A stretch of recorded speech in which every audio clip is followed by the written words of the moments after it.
नमस्कार प्रिय दर्शकों, एक बार फिर आप सभी का स्वागत है हमारे YouTube चैनल प्राचीन ज्ञान सच्चा ज्ञान में। प्लीज आप हमारे चैनल को सब्सक्राइब करें, अच्छे कमेंट करें, बेल आइकन ऑन करना ना भूलें ताकि आने वाली हर वीडियो का नोटिफिकेशन सबसे पहले आपको मिले और आप उसका फायदा उठा सकें।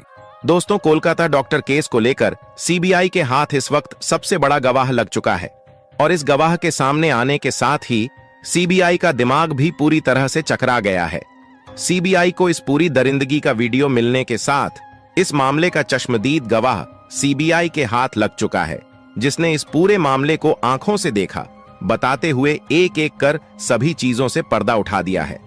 सीबीआई ने इस मामले को लेकर अब तक जो रिसर्च की थी, जिस चीज का अंदाजा लगाया जा रहा था, उन सभी पर पानी फिर चुका है और सीबीआई ने कहा है कि चश्मदीद ने जो बातें स्पष्ट रूप से रखी हैं, वह ऐसे झेड़ हर एक बात पोस्टमार्टम से लेकर संदीप घोष और इस वक्त संजय रॉय के हर एक बयान से पूरी तरह मेल खा रही है और यहां आरोपी के असली नाम को भी उजागर कर दिया गया है।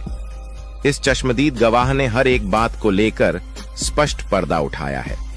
उसने यहां तक बता दिया है कि किसने उस दिन डॉक्टर बिटिया की टांगों को तोड़ा था, क्योंकि इन लोगों को भी इस चश्मदीद गवाह के बारे में अब तक कोई जानकारी नहीं थी। उन्हें लग रहा था कि जो सीसीटीवी में कैद हुआ है, जो वीडियो फुटेज उन्होंने अपने फोन में रिकॉर्ड किया था, उसके अलावा इस पूरे वारदात का कोई आंखों देखा सबूत नहीं है। लेकिन इस गवाह के सामने आने के साथ ही यह पूरा मामला पलटता हुआ दिखाई दे रहा है और अब उस गवाह ने जिस आरोपी की तरफ इशारा किया है, उसे सुनने के बाद सीबीआई भी भौचक्की रह गई है, क्योंकि इस पूरे मामले में आरोपी संजय रॉय और संदीप घोष दोनों ही नहीं हैं। जी हां, इस मामले में आरोपी कोई और ही है। इन दोनों को इस मामले में आगे खड़ा करके सबसे अहम जो इस पूरे कोलकाता केस का दरिंदा था, वह छिप रहा था और अब इस बारे में जो खबर सामने आई है, उसके बाद संदीप घोष के भी होश उड़ गए हैं। क्या है इस वक्त पूरी खबर? क्या इस पूरे मामले को लेकर वीडियो सामने आ चुकी है और क्या उस चश्मदीद गवाह ने पूरी बात बताई है? एक एक करके आपको इस पूरी वीडियो में आगे जानकारी मिलने वाली है। जो अब तक दरिंदगी सामने आई थी, वो दरिंदगी वास्तव में थी ही नहीं। जो किया गया था वह उससे कहीं ज्यादा भयावह बताया गया है उस चश्मदीद की तरफ से। जब आप सुनेंगे तो आपकी रूह कांप जाएगी और अब तक जिसे गुनहगार नहीं समझा जा रहा था, वास्तव में इस पूरे मामले में इन्हीं में से एक सबसे अहम गुनहगार सामने आ चुका है और इसका लिंक ऐसी जगहों से सामने निकलकर आ चुका है कि सीबीआई भी हिल गई है। सीबीआई अब सोच विचार में पड़ गई है कि इस पूरे मामले में आखिर क्या कदम उसे उठाना चाहिए। दोस्तों, इस चश्मदीद गवाह के सामने आने के साथ ही पूरा मामला उलट चुका है। तो दोस्तों, पूरी खबर क्या है जानेंगे इस वीडियो में, लेकिन उससे पहले डॉक्टर बिटिया को इंसाफ मिले और उसके जो अपराधी हैं उन्हें फांसी की सजा मिले। साथ ही साथ उन दरिंदों को यह पता चले कि उन्हें बचाने से ज्यादा उन्हें सजा दिलाने वाले लोग डॉक्टर बिटिया के साथ खड़े हुए हैं। इसके लिए इस वीडियो पर एक लाइक तो बनता है। फटाफट वीडियो को लाइक करके चैनल को सब्सक्राइब कर दीजिए। दरअसल दोस्तों, आरजी कर मेडिकल हॉस्पिटल से जुड़ी एक ऐसी खबर सामने निकल कर आ रही है जो आपको शर्मसार कर देगी। बताया जा रहा है कि उस अस्पताल में पॉर्न वीडियो भी रिकॉर्ड की जाती थी। बाकायदा कमरे में सारी चीजें रिकॉर्ड की जाती थीं और उसके जरिए अच्छा खासा पैसा कमाया जाता था। इसके अलावा अस्पताल के अंदर अंग तस्करी भी की जाती थी, ड्रग्स का स्मगलिंग भी हो रहा था। न जाने कितने इल्लीगल काम उस अस्पताल के अंदर हो रहे थे, जिसकी भनक डॉक्टर बिटिया को थी। इसलिए डॉक्टर बिटिया को हमेशा के लिए इस रास्ते से हटाया गया। तभी तो दोस्तों, डॉक्टर बिटिया का फटाफट पोस्टमार्टम करके और सबूत को मिटाकर जिस तरह अस्पताल में जहां पर डॉक्टर बिटिया का रेप और हत्या हुआ था, उस जगह को तोड़ फोड़ करके जिस तरह से पूरे सबूत को मिटाने की कोशिश की गई, जो इसके असली अपराधी थे वह सोच रहे थे कि हम तक सीबीआई कभी नहीं पहुंच पाएगी। लेकिन एक गवाह ने उनके मंसूबों पर पानी फेर दिया है। चश्मदीद ने जो कहा है, उसे सुनने के बाद आप भी हैरत में पड़ जाएंगे।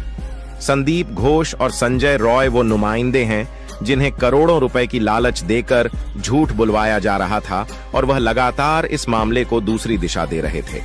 संजय रॉय इस पूरे मामले में शामिल था। जी हां, आपको जानकर हैरानी होगी कि इस पूरे वारदात के समय भी संजय रॉय हॉस्पिटल में मौजूद था और संदीप घोष भी उस वक्त हॉस्पिटल में मौजूद था। पहले संजय रॉय ने इस पूरे मामले का आरोप अपने सिर ले लिया, जो कि पैसों की बदौलत किया था, लेकिन बाद में संजय रॉय जब इस मामले में फांसी तक की सजा सुन चुका था तो उसने सीधे अपनी बात से पलटी मार ली, और पलटी मारने के साथ ही उसने कहा कि वह तो सबसे बाद में पहुंचा था और उसे इस बारे में कोई जानकारी तक नहीं थी। एक बार फिर उसका पॉलीग्राफ टेस्ट हुआ है, जिसमें उसने सीबीआई को जो बताया है उससे सीबीआई सोच में पड़ गई है कि आखिर यह हो क्या रहा है। दरअसल दोस्तों, एक बार फिर संजय रॉय अपने बयान को पलटते हुए एक नई बात सीबीआई को बताई है। उसने पॉलीग्राफ टेस्ट में सीबीआई को बताया है कि 8 अगस्त की रात वह गलती से सेमिनार रूम में घुसा था। एक मरीज की हालत बहुत खराब थी, उसे ऑक्सीजन की जरूरत थी, इसलिए मैं डॉक्टर को ढूंढ रहा था। इसी दौरान 3rd फ्लोर पर सेमिनार रूम में जब मैं गया तो वहां पहले से ही ट्रेनी डॉक्टर की बॉडी पड़ी हुई थी, खून से लथपथ थी। मैंने सोचा कि अभी भी हो सकता है कि जान बची हो, इसलिए मैंने उसके शरीर को हिलाया, लेकिन कोई मूवमेंट नहीं हुआ। इससे मैं घबरा गया और बाहर भागा। इस दौरान किसी चीज से टकराकर मैं लड़खड़ाया था और इसी दौरान मेरा ब्लूटूथ डिवाइस जमीन पर गिर गया था। आरोपी ने दावा किया कि वह ट्रेनी डॉक्टर को पहले से नहीं जानता था। उसने बताया कि घटना के दिन अस्पताल के गेट पर कोई सिक्योरिटी नहीं थी और ना ही किसी ने उसे रोका। सीबीआई अफसरों ने उससे पूछा कि अगर वह दोषी नहीं था तो उसने आर्जी कर अस्पताल में पुलिस चौकी को क्यों नहीं बताया। इस पर संजय राय ने कहा कि वह घबरा गया था और उसे डर था कि उसकी बातों पर किसी को यकीन नहीं होगा। वहीं दोस्तों, दूसरी ओर संजय राय अपने वकील कविता सरकार से रो रो कर यह कह रहा है, मैं निर्दोष हूं, मुझे फंसाया जा रहा है, मुझसे कोई भी टेस्ट करवा लो, मैं उसके लिए तैयार हूं, ताकि वह दरिंदे जो इस केस के असली गुनहगार हैं पकड़े जा सकें। दोस्तों, यहां पर सबसे हैरानी वाली बात यह है कि सीबीआई को जो सारे सबूत मिले हैं वे संजय राय की ओर ही इशारा कर रहे हैं। फिर भी संजय राय इस तरह का बयान देकर पूरे केस को ही उलट पलट कर रहा है। बताया जा रहा है कि संजय राय का केस लड़ने के लिए कोई भी वकील तैयार नहीं था। इसके बाद सियालदह कोर्ट ने कविता सरकार को उनका वकील नियुक्त किया। कविता सरकार सियालदह कोर्ट में स्टेट लीगल सर्विस अथॉरिटी की इकलौती वकील है, इसलिए ये केस उन्हें मिला। दोस्तों, इस केस में रोजाना नए नए मामले सामने आ रहे हैं। इस बीच पश्चिम बंगाल डॉक्टर्स फोरम के सलाहकार डॉ. कौशिक लाहिरी ने कहा, आरजीकर अस्पताल में कथित रूप से रेप और हत्या की शिकार पीड़िता बहुत कुछ जानती थी और उसे चुप करा दिया गया।